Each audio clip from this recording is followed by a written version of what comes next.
Dear Tupac, you're dead. And I don't mean to offend family or friends, but I just wanted your fans to hear it. Because some believe that you're still alive in Cuba, out of all places. Ecclesiastes 9:5 tells us, you don't know anything now, don't even know that I'm writing this poem, but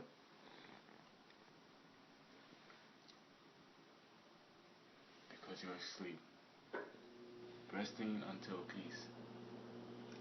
No, heaven doesn't have a ghetto, neither are G's in it, but we can rest assured. You're not living in this hell anymore. Don't get me wrong. Your music do lives on in our hearts and mind. Every conversation I have with someone about who's the greatest rapper of all time, most will say you. Most will say you because you kept it real, or 100 as they say nowadays. What inspired me to write this? Don't know.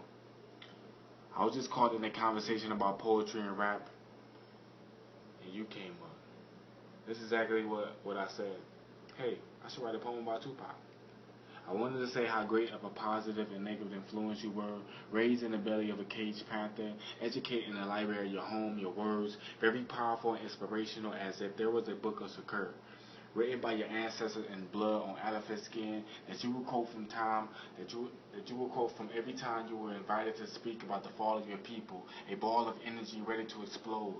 The system had you trapped. A young vet with a soul like Moses, they tried to resurrect you. Hologram you. Of course, we miss you. It would have been best if they hologrammed you, standing on stage, lecturing on how not to follow this lifestyle. Y'all see where it got me type course. And how to stop this senseless violence and start to live in peace, safety, and love because we saw where it got you. Only if they hologram that, broadcast that on every news station, but of course, the bad ways, sex and drugs and violence sells, how else would a system make a sandwich off you? Bread, lettuce, cheese, and beef is all about money, make a thug puppet out of you.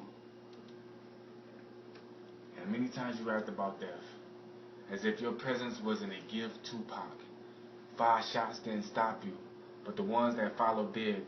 But your music lives on and is scary, because the other day I heard there's nothing but against the party, and all that it was going in my mind, the damaging ripple effect that it had on those children's frontal lobes as they absorb every so-called keeping a real lyric in the backseat of their parents' rental car, helpless as their eardrums vibrated mixed messages of what's right and wrong.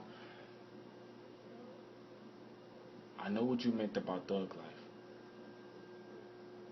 but there could have been a better educational effective way to penetrate that young mind of a 10-year-old boy whose only option is given to get out the hood is through entertainment.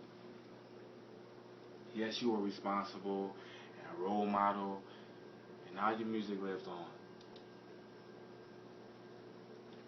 As I recall the interview you had, you felt critics were unappreciative from the positive tracks you made because how you glorify the negative. And you wasn't going to bless them anymore with such music. You spoke that out of anger. For me, those were the type of tracks that kept me inspired in writing. But when listening among the greats, make sure your legacy doesn't leave a stumbling block. But that's enough of me. P.S. I agree. No more entertainers.